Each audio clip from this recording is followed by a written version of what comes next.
Vous avez un petit papier parce qu'on va faire un parcours dans la tradition de la pensée sociale de l'Église et c'est important pour éviter d'en perdre en route, de baliser le parcours avec quelques textes sur lesquels je m'arrêterai. Une année sainte extraordinaire pour vivre dans la vie de chaque jour la miséricorde que le Père répand sur nous depuis toujours. Au cours de ce jubilé, laissons-nous surprendre par Dieu. Eh bien, je voudrais ce soir m'arrêter avec vous sur une des surprises de Dieu en cette année jubilaire, celle de nous faire découvrir ou redécouvrir l'engagement dans le politique, dans la politique, comme une œuvre de miséricorde. Je mesure bien que ce n'est pas si facile que cela de le percevoir, notamment dans la période que nous traversons, qui connaît, j'aime pas tellement le mot crise, parce que le mot crise laisse croire que c'est un mauvais moment à passer et que tout se remettra en place dans quelque temps. Je crois que nous sommes dans une période de mutation. Mutation au niveau social, mutation au niveau économique, et le Saint-Père dans son encyclique Laudato Si nous dit il faut changer de modèle de développement, intégrer ce paradigme de l'écologie intégrale, et puis bien sûr, mutation politique. Nos concitoyens et peut-être nous-mêmes avons souvent la dent dure à l'égard des hommes et des femmes qui investissent du temps et leurs compétences dans un engagement politique. En cette année de la miséricorde, je pense qu'il est important de retrouver la noblesse de l'engagement dans la vie de la cité. À la veille d'échéances électorales importantes l'année prochaine pour notre pays, saisissons cette occasion de l'année de la miséricorde pour raviver en nous et aussi autour de nous, car les chrétiens sont des faiseurs d'opinion publique aussi. Il ne suffit pas de se lamenter sur les opinions publiques versatiles ou qui prennent des directions qui ne nous plaisent pas. Nous avons à conscientiser et à faire l'opinion. Eh bien, laissons raviver en nous et autour de nous l'intérêt pour la gestion de notre vivre ensemble, dépassant une attitude d'indifférence pour la chose publique qui se révèle de scrutin en scrutin par d'impressionnants taux d'abstention. Alors la question, elle est simple. Comment pouvons-nous nous laisser surprendre par la parole de Dieu et toute la tradition sociale de l'Église qui aborde la question politique dans le champ de la miséricorde qu'il nous faut mettre en œuvre? Je voudrais m'arrêter d'abord sur les raisons d'une année jubilaire de la miséricorde. Si le pape François a décidé une année de la miséricorde, ce n'est pas simplement, même si c'est ça d'abord, pour notre sanctification personnelle, mais c'est aussi dans une perspective d'aider l'Église à se situer dans une relation juste avec ce monde avec lequel elle est en dialogue. Et pour moi, je pense qu'il y a deux raisons essentielles qui animent le pape François, et on le découvre à travers les écrits qu'il nous laisse. D'abord, une volonté de mettre en œuvre réellement le Concile Vatican II sous le signe de la miséricorde, et puis l'urgence quand on regarde la situation actuelle du monde. La première raison, c'est bien cette mise en œuvre du Concile Vatican II. Ce n'est pas par hasard, bien sûr, si cette année de la miséricorde coïncide avec le 50e anniversaire de la clôture du Concile. Et la réception de ce Concile est loin d'être achevée. Le pape François, en cette année du jubilé, veut aider l'Église à dépasser résolument les dissensions internes liées aux interprétations diverses de Vatican II et aux modalités diverses de la réception. On s'est un peu épuisé dans des querelles entre une herméneutique de la continuité et une herméneutique de la rupture. Il me semble qu'avec le côté direct que nous connaissons au pape François, c'est de dire ce qui importe, c'est qu'on mette en œuvre le Concile dans les pratiques ecclésiales et en particulier dans le rapport à la société. Donc, une volonté de dépasser les tendances conservatrices, modernistes, progressistes, enfin tous les istes qui peuvent exister. Le pape souhaite, et il l'exprime souvent, que dans cette année du jubilé, nous retrouvions le souffle initial qui a porté le Concile Vatican II, et en nous engageant dans une relation avec le monde qui soit résolument sous le signe de la miséricorde. Car c'était bien la miséricorde qui était dans l'esprit du pape Jean XXIII. C'est bien la miséricorde qu'il voulait faire vivre dans ce nouveau rapport de l'Église au monde que le Concile a promu. Le discours du pape Jean XXIII pour l'ouverture de la première session du Concile ne laisse aucun doute sur cette finalité. Il arrive, je cite ce passage du discours, il arrive souvent que dans l'exercice quotidien de notre ministère apostolique, nos oreilles soient offensées en apprenant ce que disent certains qui, bien qu'enflammés de zèle religieux, manquent de justesse de jugement et de pondération dans leur façon de voir les choses. Dans la situation actuelle de la société, ils ne voient que ruine et calamité. Et plus loin, il poursuit, il nous semble nécessaire de dire notre complet désaccord avec ces prophètes de malheur qui annoncent toujours des catastrophes comme si le monde était près de sa fin. Et un peu plus loin, soulignant le trésor de la doctrine que l'Église doit mettre à disposition de tous, il dit ce précieux trésor, nous ne devons pas seulement le garder comme si nous n'étions préoccupés que du passé, mais nous devons nous mettre joyeusement, sans crainte, au travail qu'exige notre époque, en poursuivant la route sur laquelle l'Église marche depuis près de 20 siècles. Alors il souligne que l'Église a dû réagir contre des erreurs, et elle l'a fait avec courage tout au long de son histoire. Elle a condamné ces erreurs, souvent très sévèrement. Mais aujourd'hui, voilà une indication temporelle. Nous sommes donc dans le début de la seconde moitié du XXe siècle. Aujourd'hui, l'épouse du Christ préfère recourir au remède de la miséricorde. Voilà ce que dit le pape Jean XXIII dans l'ouverture du Concile. L'Église préfère recourir au remède de la miséricorde plutôt que de brandir les armes de la sévérité. Elle estime que plutôt que de condamner, elle répond mieux aux besoins de notre époque en mettant davantage en valeur les richesses de sa doctrine.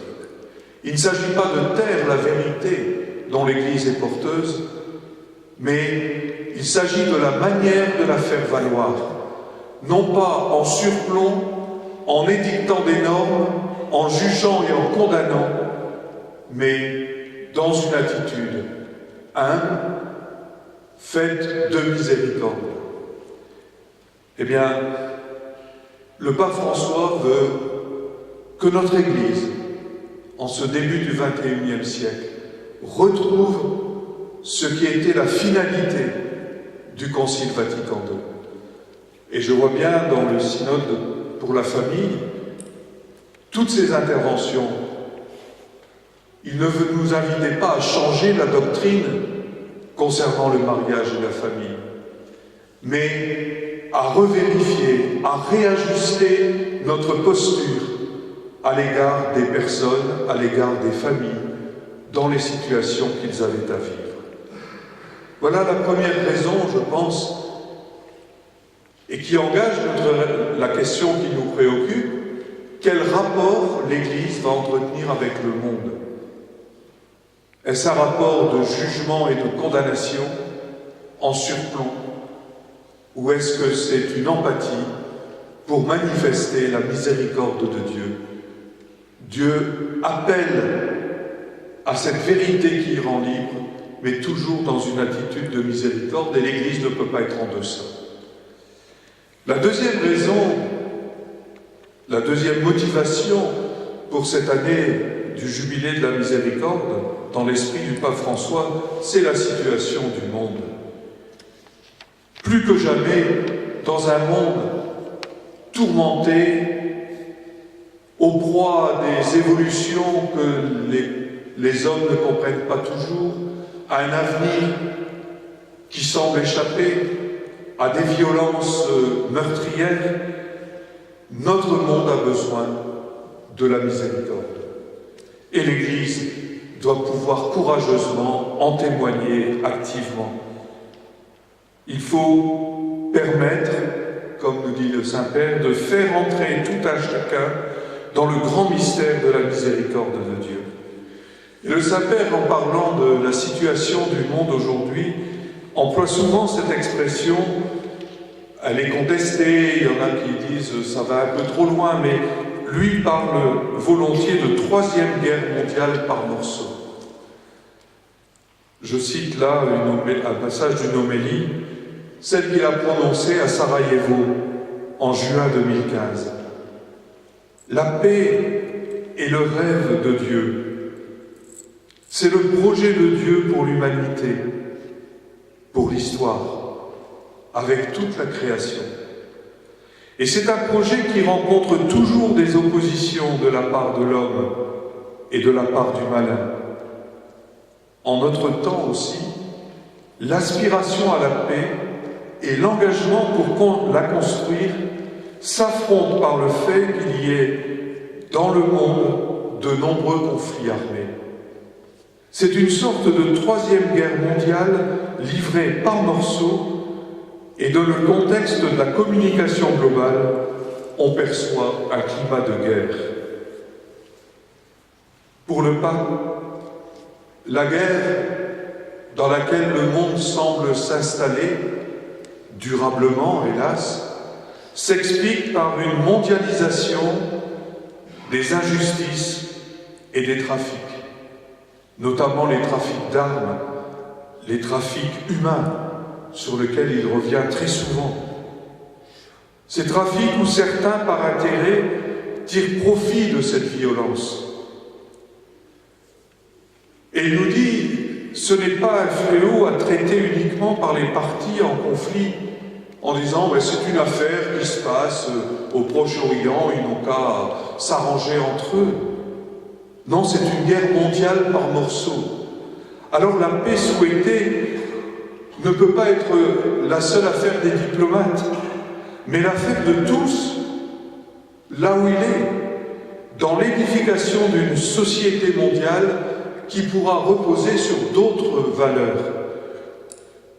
Trop souvent, et il le développe dans l'encyclique Laudato Si, l'homme disparaît derrière le primat du paradigme technocratique, selon son expression, qui soumet l'économie aux lois de la finance et qui crée des situations inhumaines et par là conflictuelles. Le pape fait le triste constat que le souci du bien commun laisse trop souvent la place à une sorte de fragmentation des intérêts de chacun. Chacun poursuit ses intérêts dans des trajectoires individuelles, qu'il s'agisse des personnes dans les sociétés ou qu'il s'agisse d'une concurrence entre les nations. Le refus de s'ouvrir, les crispations sur des intérêts particuliers nourrissent ce qu'il appelle encore avec une autre formule choc, la mondialisation de l'indifférence. Je poursuis la recherche de mes intérêts ou de l'intérêt des nations, de ma nation, et je reste indifférent à la misère des autres personnes au cœur d'une même société ou des peuples avoisinants. Je pense aujourd'hui à la crise que traverse l'Europe, et j'emploie le mot crise en souhaitant que ce soit une crise de croissance, mais l'Union européenne aujourd'hui est en panne dans la construction, et une des questions c'est est-ce qu'on est capable de vivre une solidarité qui ne soit pas simplement que financière et économique, mais qui soit aussi sociale, culturelle, spirituelle. Si chacun poursuit ses intérêts personnels, indifférent au sort des autres, on voit bien ce qui s'est débattu autour de la crise grecque notamment. Il ne manquait pas d'esprit aujourd'hui dans l'Union européenne qui invitait à jeter la Grèce par-dessus bord parce qu'elle n'avait pas été vraiment responsable. Alors solidarité, responsabilité, comment conjuguer ça? Et aujourd'hui, on peut espérer que les choses vont bouger, mais sur la question des migrants, on a fait appel à l'aide de la Turquie, mais on entend aujourd'hui encore que c'est quand même la Grèce qui doit gérer au quotidien l'arrivée de migrants qui traversent la mer pour se réfugier dans le cadre de l'Europe. Et on ne peut pas s'en désintéresser et dire nous, on ferme nos frontières, mais ceux qui sont au bord, la Grèce ou Lampedusa, eh bien, tant pis, ils s'arrangeront. Et c'est d'ailleurs sur cette île de Lampedusa que le Saint-Père avait eu cette formule choc, la mondialisation de l'indifférence. Et il avait fait de cette question de l'indifférence des personnes, mais aussi des peuples et des nations, le thème de son message de carême pour 2015. Il nous avertissait, vous avez le texte là, « Quand nous allons bien et nous prenons nos aises, nous oublions sûrement de penser aux autres. Nous ne nous intéressons plus à leurs problèmes, à leurs souffrances et aux injustices qu'ils subissent. Alors notre cœur tombe dans l'indifférence. Alors que je vais relativement bien et que tout me réussit, j'oublie ceux qui ne vont pas bien. » Cette attitude égoïste, d'indifférence, a pris aujourd'hui une dimension mondiale au point que nous pouvons parler d'une mondialisation de l'indifférence. Il s'agit d'un malaise que, comme chrétiens, nous devons affronter. Et je pense que nous avons là la deuxième motivation forte du Saint-Père quand il nous invite à cette année de la miséricorde. Sortir de cette mondialisation, de cette attitude d'indifférence. Alors, interrogeons-nous sur la dimension politique de la miséricorde divine. Tout le monde repère sur la feuille, on n'a perdu personne en route, ça va? La miséricorde divine veut toucher le cœur des hommes, de chaque être humain. Mais si la miséricorde veut toucher le cœur, elle n'entend pas s'y enfermer.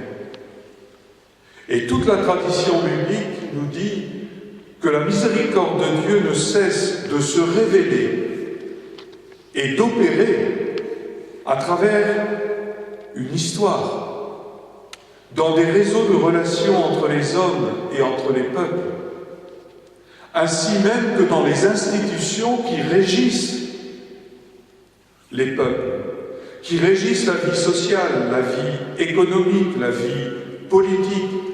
On peut évoquer ici les nombreux appels à la conversion que lançaient les prophètes du Premier Testament et qui s'accompagnait toujours d'exigences qui touchaient à la vie sociale, à l'organisation de la société, selon des primats que les prophètes réaffirmaient au nom de Dieu, de ce Dieu de miséricorde, le soin des pauvres, les exigences de justice et de partage, les efforts pour la paix. Pour nous, chrétiens, le cœur de la révélation de la miséricorde de Dieu, il se trouve en Jésus-Christ, dans l'événement Jésus-Christ, c'est-à-dire dans ce qu'il est en personne, le mystère de sa personne, et aussi ce qu'il a fait, le message qu'il a porté et l'œuvre qu'il a accomplie. Par ses enseignements, par ses actions, Jésus s'est bien inscrit en continuité avec la prédication des prophètes de la première alliance. Tout son être, tous ses comportements, toutes ses paroles portaient et révélaient la miséricorde de Dieu auprès de tous ceux et celles qu'il rencontrait au hasard de son itinérance missionnaire sur les chemins de Palestine. La miséricorde de Dieu que le Christ nous révèle prend d'abord la forme, je dirais, élémentaire de la compassion. La compassion, c'est ce sentiment spontané qui nous envahit lorsque nous sommes en présence d'une souffrance, d'une épreuve, d'une misère qui affecte les autres autour de nous. La miséricorde dont Jésus a d'abord fait preuve, c'est un sentiment intrinsèquement humain.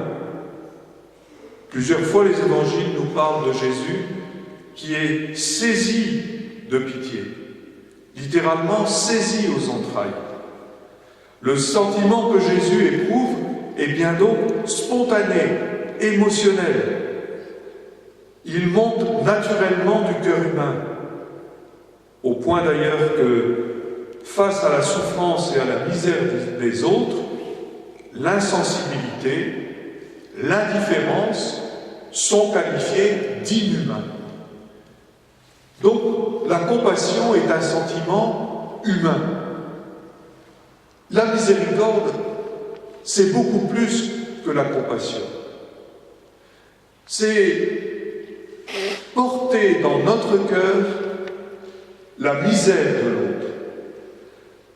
La miséricorde est une attitude et non pas un sentiment.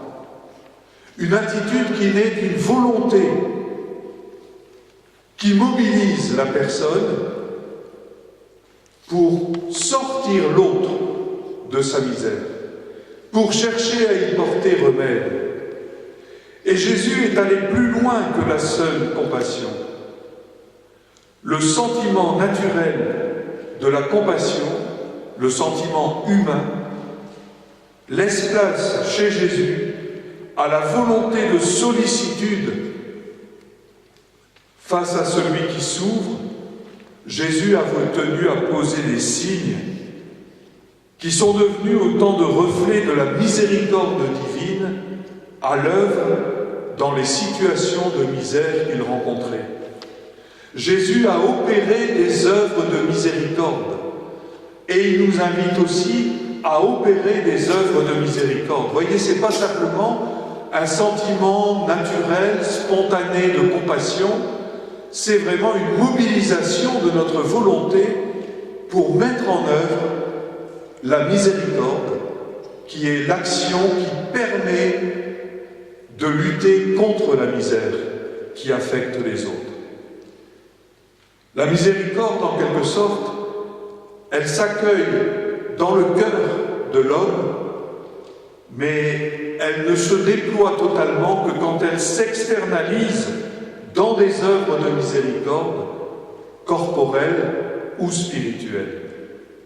Ainsi, on voit Jésus guérir, relever, rendre courage, libérer de l'emprise des forces du mal, pardonner le péché qui défigure l'humain et qui altère en lui son image de Dieu.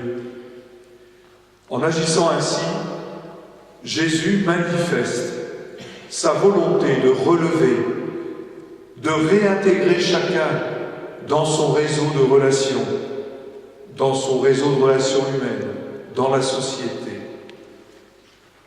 Ce n'est pas seulement la compassion, même si au départ c'est cela, saisi de pitié, saisi aux entrailles, mais qu'il l'appelle à mettre en œuvre cette miséricorde et à travers tous ces gestes qui guérissent, relèvent, pardonnent, rendent courage, redonnent espoir, eh bien c'est la miséricorde de Dieu qui se révèle pleinement. Et la miséricorde qui a été mise en œuvre dans la vie et l'action du Christ se poursuit aujourd'hui encore à travers la vie et l'engagement des disciples du Christ que nous sommes.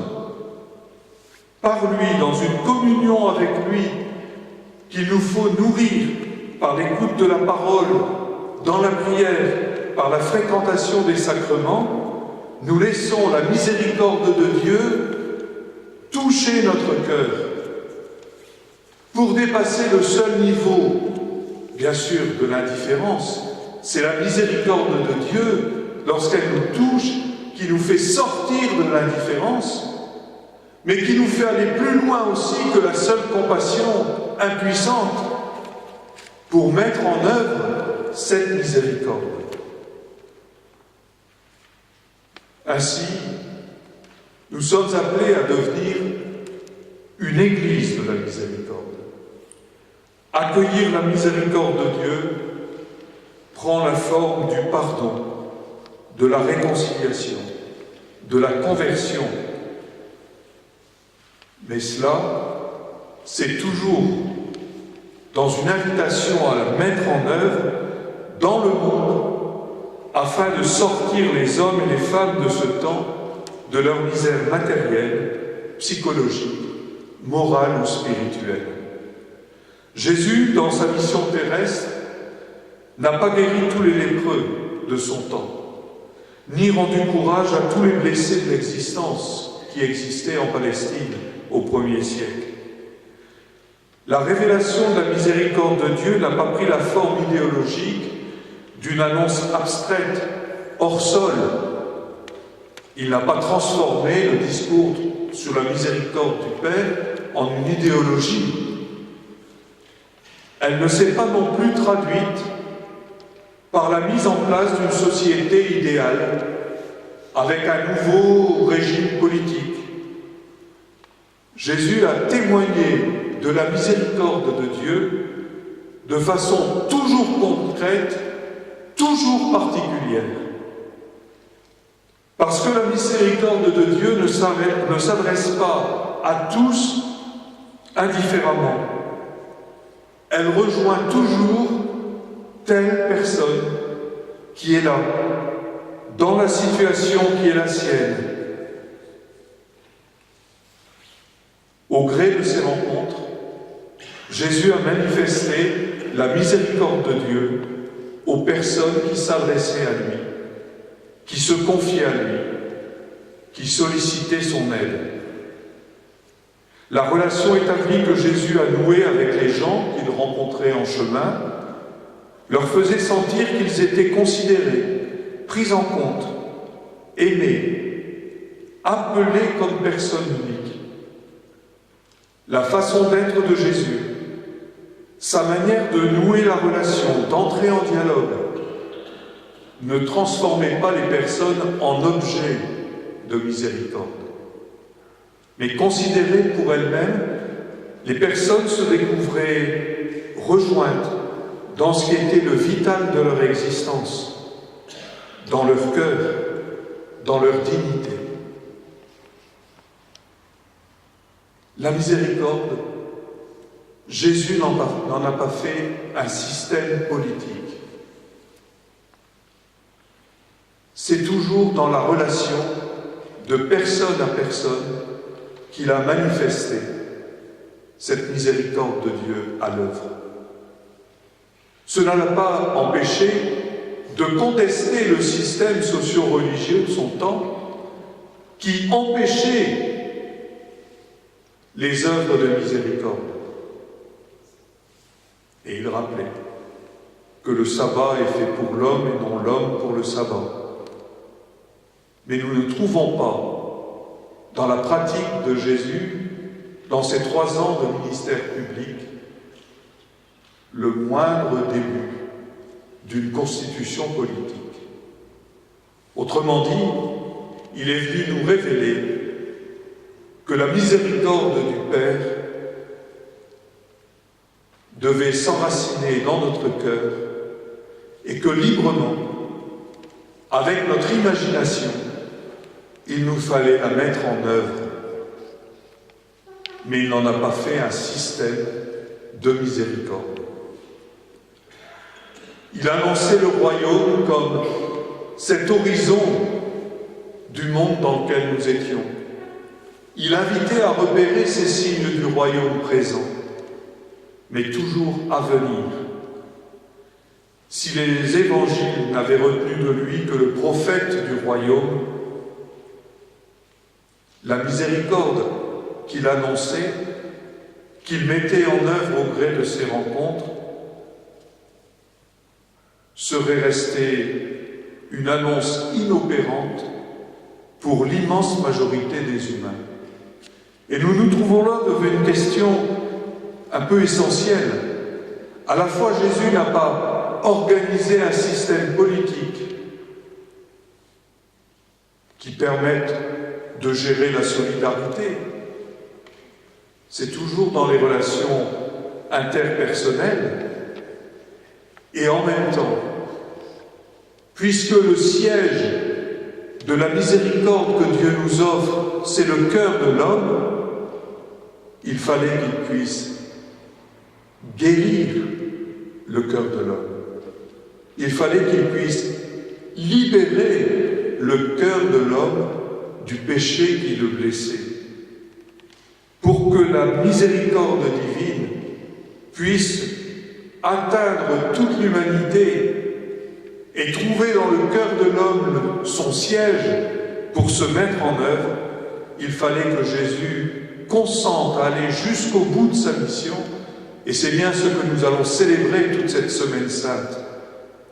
Par sa mort vécue comme sacrifice de sa vie livrée par amour, non seulement Jésus va rendre témoignage à la miséricorde du Père, mais il va permettre à cette miséricorde d'assurer sa victoire définitive sur le mal et le péché qui défigurent l'humanité.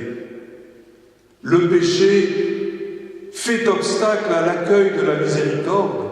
Le péché fait obstacle à la mise en œuvre de la miséricorde.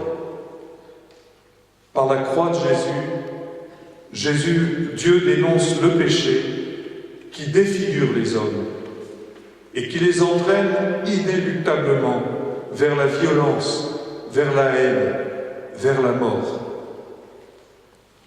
L'acte d'amour de son Fils, se livrant sur la croix, absorbe en quelque sorte le péché du monde pour l'enlever et en libérer l'humanité. Alors cette humanité, avec ce cœur désencombré, puisqu'il prend sur lui le péché du monde, peut accueillir la miséricorde et l'humanité peut renaître à une vie réconciliée, harmonisée dans la paix et la justice. Cette vie offerte sur la croix peut alors déterminer les formes d'une société où les murs de la haine sont tombés et où il est possible de donner visage à la fraternité annoncée par le Christ. Et cela détermine radicalement la posture des chrétiens dans les sociétés où ils vivent. Quelle est cette posture du chrétien dans la société? Cette réflexion, elle n'est pas récente. La question politique de la participation des chrétiens à la vie en société est déjà évoquée dans les textes du Nouveau Testament, dans des questions où on somme Jésus de se prononcer sur l'impôt dû à César. Les communautés apostoliques ont dû aussi chercher un juste rapport avec les autorités. Et dès la fin du IIe siècle, la question est abordée dans ce texte célèbre de l'Épître à Diognète, un auteur chrétien anonyme. Vous avez le texte sur vos feuilles. Ils habitent, ce sont les chrétiens, ils habitent les cités grecques et les cités barbares, suivant le destin de chacun. Ils se conforment aux usages locaux pour les vêtements, la nourriture, le reste de l'existence, tout en manifestant des lois extraordinaires et vraiment paradoxales de leur manière de vivre. Ils résident chacun dans sa propre patrie, j'ai un lapsus significatif, mais comme des étrangers domiciliés. Ils sont dans la chair, mais ils ne vivent pas selon la chair. Ils passent leur vie sur la terre, mais ils sont citoyens du ciel. Ils obéissent aux lois établies, et leur manière de vivre est plus parfaite que les lois. Quelques mots de commentaire sur ce texte. La spécificité de la foi des disciples du Christ ne s'exprime pas dans des pratiques particulières, qu'elles soient vestimentaires, culinaires ou culturelles. La spécificité chrétienne se niche, nous dit ce texte, dans l'attitude morale à l'égard des lois de la société dans laquelle vivent les chrétiens. Ces lois relèvent de la coutume, et l'établissement de ces lois relève d'une codification juridique. À 2 reprises, le texte mentionne un dépassement des lois en vigueur dans la société. Ce dépassement est qualifié en termes de perfection. Ils vont plus loin que le seul respect de la loi. Exprimé en termes plus modernes, cette attitude consiste à considérer que l'ordre de la loi n'épuise pas l'ordre moral, que les choses peuvent être décrétées légales par le législateur, mais être considérées par des chrétiens comme amorales ou immorales. C'est un débat qui ressurgit à toutes les époques, ce rapport entre légal et moral. Dans l'Épître à Diognète, il est clair que les chrétiens sont appelés à dépasser le seul niveau légal parce qu'ils sont porteurs d'autre chose. Ils visent plus loin, plus haut, et il faut qu'ils manifestent dans leur attitude, dans leur action, cette tension vers un au-delà du juridique que nous pouvons qualifier par la mise en œuvre de la miséricorde. Deuxième remarque, c'est que le texte laisse apparaître un certain détachement, une distance à l'égard des affaires de la cité, qui ne veut pas dire indifférence, mais une sorte de mise à distance. On ne colle pas à ce qui est prescrit ou à ce qui est établi. Dès le début du christianisme, se profile ainsi une attitude qui est caractéristique des disciples du Christ de toutes les époques à l'égard des affaires de la société. On appelle ça en théologie la réserve eschatologique. C'est la distance critique qui est toujours nécessaire de retrouver entre l'ordre établi et ce que la foi vise quand elle est instruite par la révélation. Cela conduit les chrétiens à considérer qu'aucun système social, qu'aucun système économique ne peut prétendre assumer pleinement les exigences liées à l'annonce du royaume de Dieu. Il n'y a pas un système politique ou économique qui pourrait permettre aux chrétiens de dire « Ah ben voilà, ça y est, là, l'ordre qui est établi, c'est le royaume de Dieu. » Non.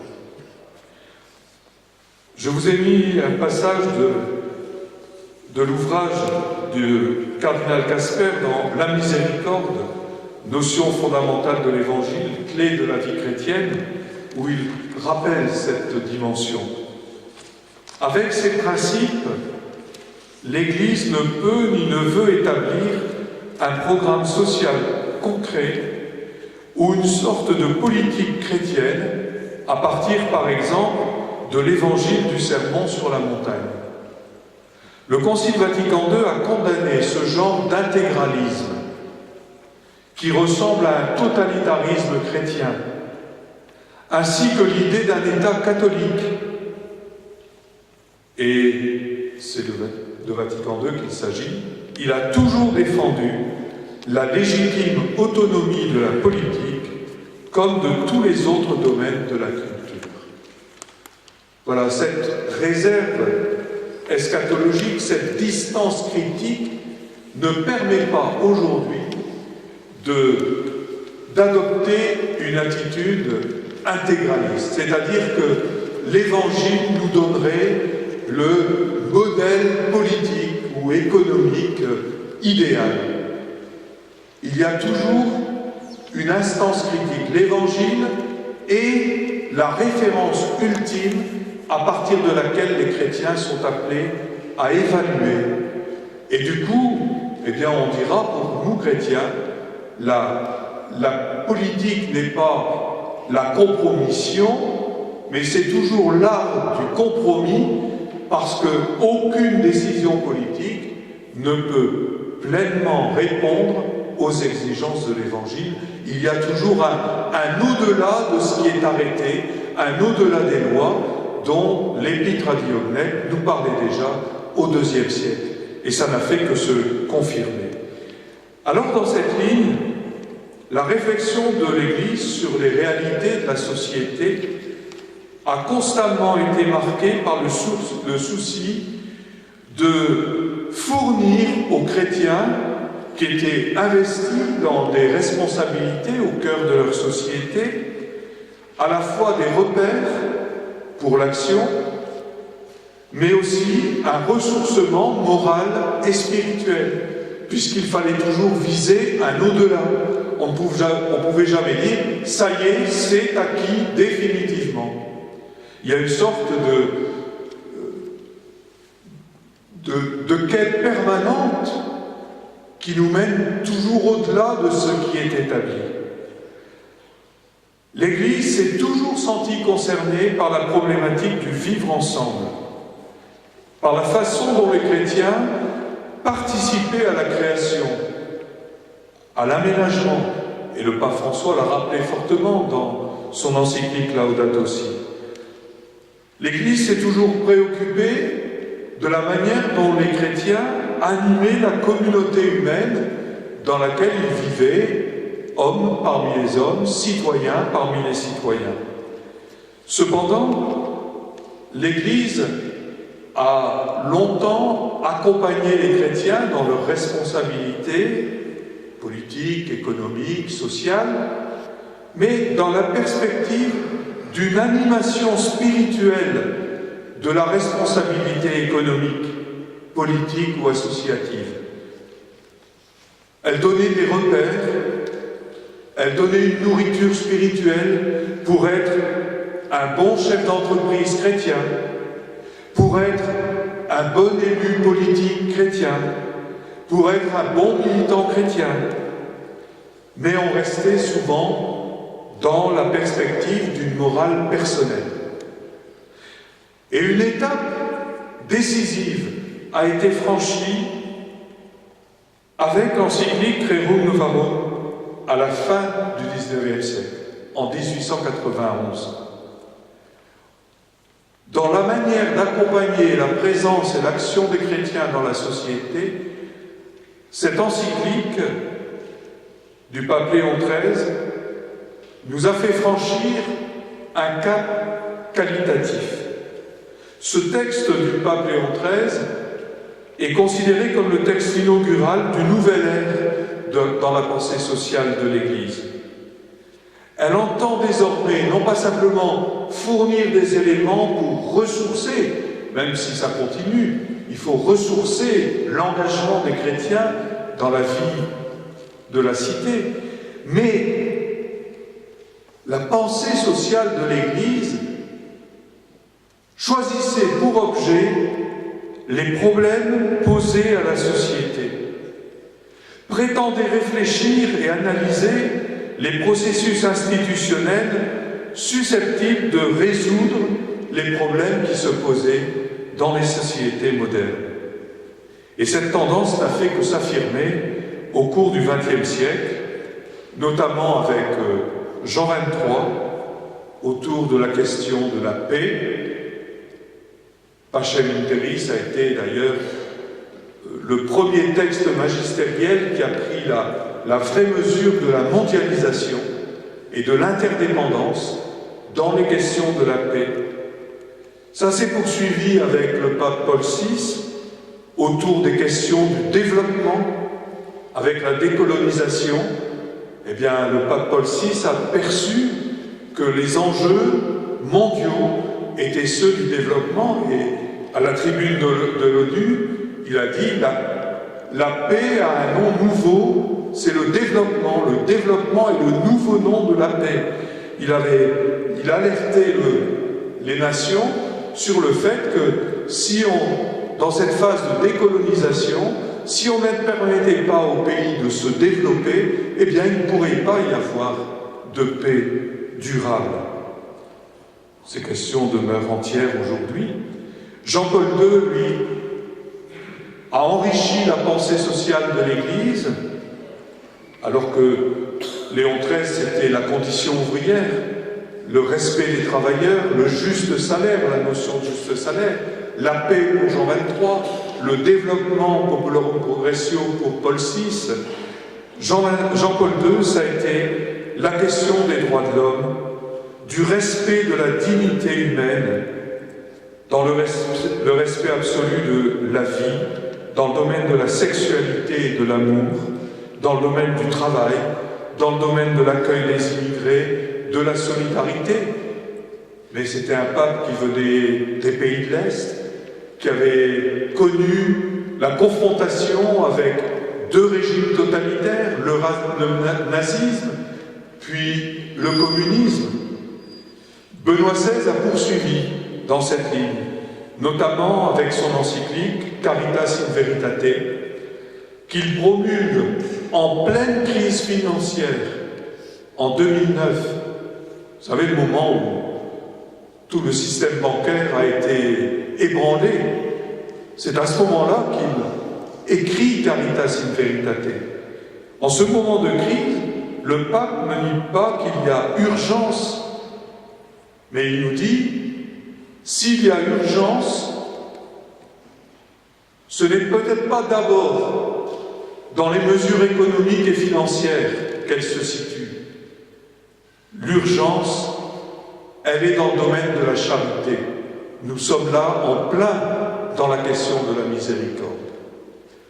L'économie a besoin d'éthique, répète-t-il dans Caritas in Veritate.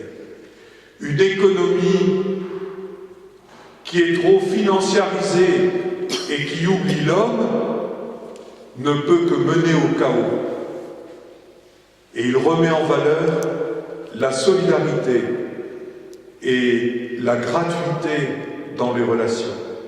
Il reprend d'ailleurs la perspective de Populorum Progressio en disant, si nous voulons le développement des couches les plus pauvres de nos sociétés ou des pays les plus pauvres, on ne peut plus être en donnant-donnant. Je te donne des matières premières, tu me donnes des produits finis. Si on est dans le troc, dans le marchandage, ça ne va pas. Il faut pouvoir consentir à donner gratuitement, sans exiger de retour. Et il repose ainsi à frais nouveaux la question de la dette des pays les plus pauvres. Cette gratuité, cette solidarité, ça a amené, je pense, un document, parce que les évêques de l'Union européenne ont travaillé à partir de Caritas in Veritate en disant il faut que les politiques dans l'Union européenne tirent toute la mesure des enseignements de Caritas in Veritate. Ça a donné une petite plaquette je ne sais pas si elle a produit l'effet, il faut continuer à la promulguer, sur une économie solidaire de marché. Réintroduire, réinjecter, on ne conteste pas l'économie de marché, Benoît XVI ne la conteste pas, mais il veut l'indexer sur la solidarité. L'économie a besoin d'éthique. Et le pape François, réassumant les enseignements sociaux de ses prédécesseurs, la paix, le développement, l'interdépendance vécue sous le mode de la solidarité, la gratuité dans les relations au sein d'une économie de marché, il réassume tout cela dans une posture globale qu'il définit comme une écologie intégrale. Je cite là un passage de Laudato Si que vous avez sur les feuilles, le numéro 137. Étant donné que tout est intimement lié et que les problèmes actuels requièrent un regard qui tienne compte de tous les aspects de la crise mondiale, je propose à présent que nous nous arrêtions pour penser aux diverses composantes d'une écologie intégrale qui a clairement des dimensions humaines et sociales. Et là, je pense que cette encyclique nous fait encore franchir un cap. Finalement, il dit il n'y a pas une crise économique, une crise financière, une crise écologique. Tout est lié. Et ça revient comme un refrain dans la Laudato Si. Tout est lié. Il faut une approche globale. Et c'est ce qu'il définit par le concept d'écologie intégrale qui doit libérer le monde et les capacités des hommes, leurs initiatives, du paradigme de la technocratie. Nous voyons que l'Église, depuis maintenant la fin du XIXe siècle, se situe bien sur le terrain du politique et ne fait qu'encourager les chrétiens à s'engager en ce domaine. Le politique devient alors un lieu d'annonce de l'Évangile et de mise en œuvre des dynamiques du royaume de Dieu que Jésus est venu nous révéler. Et la miséricorde doit être la manière dont nous accomplissons ces engagements dans la cité, que ce soit au niveau d'une association de parents d'élèves, en disant notre mot sur le système éducatif des enfants, que ce soit dans un engagement municipal ou dans un engagement politique au niveau national ou régional, que ce soit dans le domaine économique, il y a une dimension politique de la responsabilité des chefs d'entreprise. Voilà. On ne peut pas déserter le terrain de la gestion du vivre ensemble et des systèmes qui régissent la vie en société. Alors, la dernière partie, c'est à quelles conditions le politique peut-il devenir œuvre de miséricorde? Cet engagement des chrétiens correspond à un appel lié à notre vocation de baptiser. Par notre baptême, nous appartenons à un peuple de prêtres, de prophètes et de rois. Cette triple dimension, prophétique, sacerdotale et royale. La dimension royale, c'est exercer un pouvoir dans l'organisation de notre environnement. Pour la pensée sociale de l'Église, ce qui doit être au cœur de l'engagement dans la cité, de l'engagement politique, c'est d'abord le bien commun. Un bien commun qu'il faut chercher, qu'il faut définir, qu'il faut promouvoir. Dans la pensée sociale de l'Église, le bien commun, ce n'est pas l'intérêt général. Parce que si on n'en reste qu'à l'intérêt général, ça veut dire qu'on fait le plus petit dénominateur commun. Et souvent, on sacrifie le plus faible. Et là, Benoît XVI, dans Caritas in Veritate, barre la route à ce qui apparaît souvent communément, s'engager en politique, c'est défendre l'intérêt général. Mais l'intérêt général, il y a toujours des gens qui ne seront pas dedans. La culture du déchet, nous dit le pape François. Le bien commun, c'est autre chose que l'intérêt général, c'est plus. Le bien commun a été défini déjà par Jean 23 en 61. C'est le bien du nous tous, pas l'intérêt du plus grand nombre. Et puis tant pis pour les autres. Non, c'est le bien du nous tous. L'ensemble des conditions sociales permettant à la personne d'atteindre mieux et plus facilement son plein épanouissement. Voilà le principe de définition du bien commun.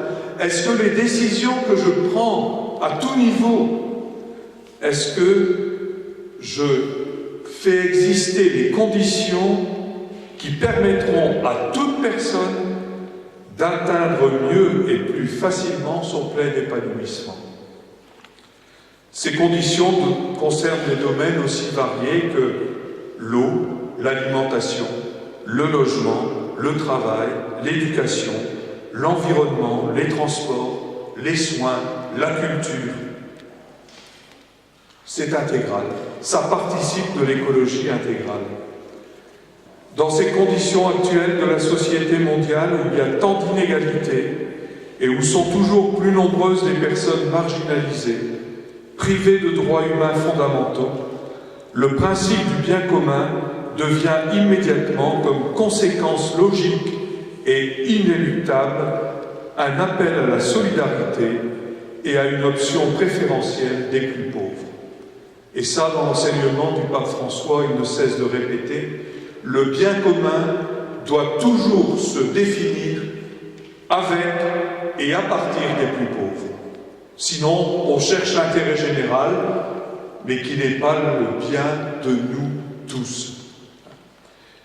Je passe rapidement, vous verrez, sur la question du temps, parce que poursuivre le bien commun, ça demande du temps, et le temps politique ne correspond pas toujours au temps du bien commun. Dans Laudato Si, il interpelle, j'ai eu dans mon diocèse des rencontres avec des responsables politiques qui étaient un peu interpellés par ça. Est-ce que des politiques acceptent aujourd'hui de prendre des mesures qui garantissent le bien commun, même si l'efficacité arrivera après les prochaines échéances électorales? Voilà, le temps. Vous lirez ce numéro 178. Deuxième condition pour que la politique puisse être œuvre de miséricorde, c'est le principe de la subsidiarité.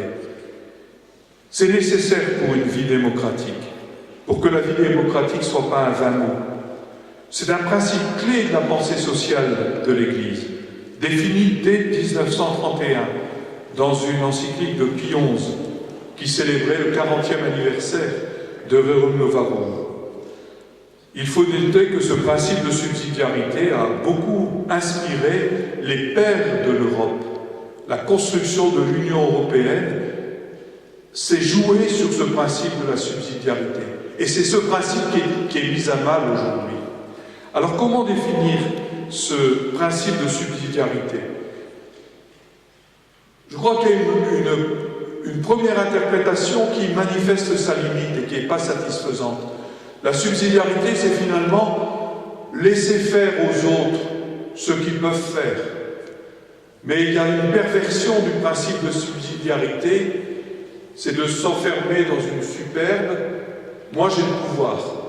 Alors ces petits piou-piou, ils vont essayer de se dépatouiller dans leurs questions quotidiennes, et puis j'arriverai comme SOS Darty s'ils n'arrivent pas à organiser. Attendez, j'arrive avec le corrigé du maître, vous n'avez pas su, bien allez, je prends votre relais. Il faut dire que parfois, le principe de subsidiarité est réduit à cela. Vous voulez jouer, mes petits enfants, eh bien, allez-y, mais on verra bien, si vous n'en sortez pas, moi j'arrive avec mes solutions. Le principe de subsidiarité dans l'Église, c'est beaucoup plus sérieux. C'est donner à chacun les moyens de devenir acteur de sa destinée. C'est le moyen de décider, en concertation avec les autres, ce qui est bon pour nous localement. J'ai compris ce principe de subsidiarité pendant mes 7 ans d'épiscopat en Corse. La défense de l'autonomie.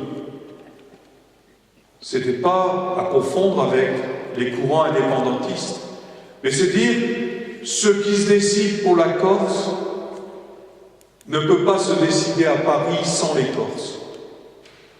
Et je pense que la décentralisation dont parle souvent le pape François, c'est la mise en œuvre du principe de subsidiarité. Et qu'il y a chez les élus politiques une responsabilité pédagogique. Parce qu'on ne peut pas simplement dire « Ah, vous voulez jouer? Allez, jouez tout seul. Et puis si vous vous plantez, j'arriverai avec mes solutions. » C'est vraiment donner à tous, et même aux plus pauvres, et d'abord aux plus pauvres, les moyens de se réapproprier leur destinée, qu'ils deviennent acteurs de leur vie. C'est ça le principe de subsidiarité. Et je pense qu'aujourd'hui, on mesure avec regret la chute des mouvements d'éducation populaire, que sont le scoutisme, la JOC. Il y a tous ces lieux où on forme des citoyens. Et je crois que les politiques, aujourd'hui, c'est souvent une interpellation que je leur fais, ils doivent faire autre chose que de considérer les concitoyens